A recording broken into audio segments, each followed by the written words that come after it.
હર્ષભાઈની વાત જ કરવી મને તો નકામી લાગે છે.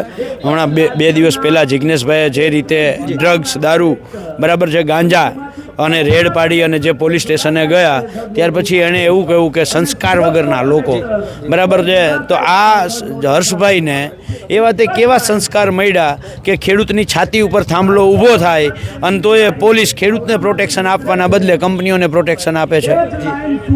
આ એને કેવા તે સંસ્કાર મળ્યા કે ખેડૂતને એક પણ રૂપિયો ના મળે અને એમને એના ખેતરમાં થાંભલો ઊભો થઈ જાય અને ગૃહમંત્રી તરીકે રાજ્યના ઉપમુખ્યમંત્રી તરીકે જોતા રહીએ.